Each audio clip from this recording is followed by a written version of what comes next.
Hey, what's going on, everyone? Welcome to the channel. If you enjoyed this review today, please drop a like, please subscribe down below, and I appreciate all the support. And as you can see, we have a Jordan release today, and I love when they bring back these classic style boxes. You have the little circle that's kind of indented in the lid there with the red Jumpman in the middle. And if we flip it around, this is an Air Jordan 13 Retro in a Navy University Blue. Men's size 13. Retail was $190, and these did release on May 30th this year, 2020, for $190. And this is what we are looking at today. Yup, the Jordan 13 Flint. Now, the last time we actually saw this pair release before the 2020 release, I believe was 2010. If I'm wrong on that, correct me, but I believe it was 2010. Around, I think it was Christmas 2010, somewhere around that time. And they were also $160 US at that time. So we did see a $30 price jump from the 2010 versus the 2020 pair we have in hand today. And then before that, I will show pictures of the 2010 actually. Before that, you had the 2005 release, which actually was only $150 US, which came out in spring of 2005. And then you had the original release, which was dubbed a 1997 for manufacture date, but it released, I think, in February of 98. And those were 150 US. So actually the first retro from 05 versus the original you saw, both had the same price tag of 150. We didn't see a jump up until the next time the sneaker released in 2010, when it jumped up $10, and now this time it's jumped up $30. And taking a look at the sneaker here, we have what would be a tumble treated leather, but it's not that great. It's pretty stiff. The quality is not amazing on the leather here, so I'm not going to beat around the bush on that. We do have kind of a textured toe cap right here with a hard rubber.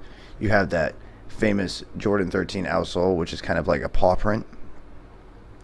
And, you know, because Jordan's name, one of them was the Black Cat. You have the eye here, which actually is supposed to resemble kind of like that Black Cat design as well. You have this kind of polka dotted navy and gray dotted bottom.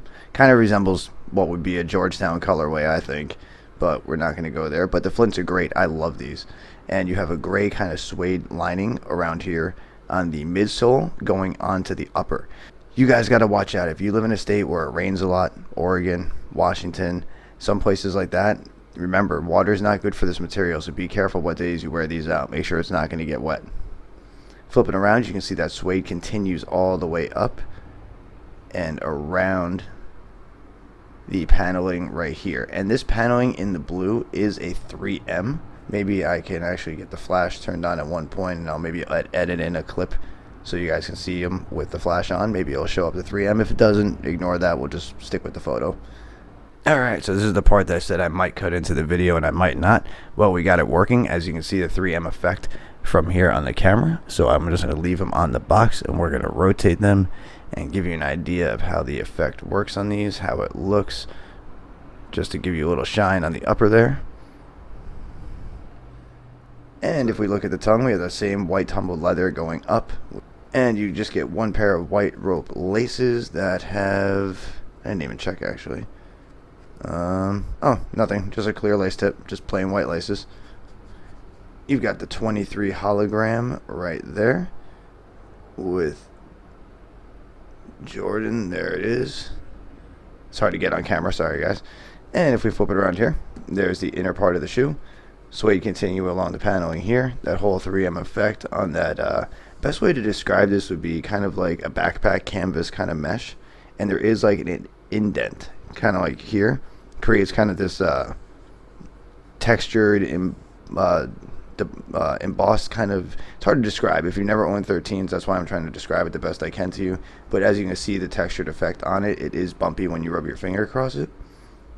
But I love these. I think they did great with them. The quality on the leather, yes, on the white parts could have been better. But the rest of the shoe, the suede is nice. The gray looks great. I love the colorway. Once again, I love blue, so I'm a little biased on that. But this is a sneaker we haven't seen for a while. I think it got a lot more attention than I thought it was going to. The prices actually stayed pretty high on them. They went up pretty high. I didn't think they were going to do that well. And they were a little bit more limited than I thought as well. I'm just glad I got my size. I'm glad to add these to the collection. This is a pair I probably will not let go of now. and I'm gonna have to find some space for them, because remember, sometimes you can only collect so many pairs because you're running out of room. Other than that, let me know what you guys think of this Flint Jordan 13 releases here. I think they're great. I think they deserve as much credit as they're getting, and I think if you can get your hands on them, or you got your hands on them, that is good, because they're great to have to a collection, especially if you're a Jordan collector. And I think they're going to be a good summer shoe anyway, because the colorway is great. But other than that, I'll try to get back to everybody, have some conversation in the comments. Good to hear from you. Appreciate all the support from everybody. The channel keeps growing, and I'm really thankful for that. And I hope you guys enjoyed this review today. I hope you stick around. I got another one coming shortly, and I hope to see you guys around the next video. All right, have a good day.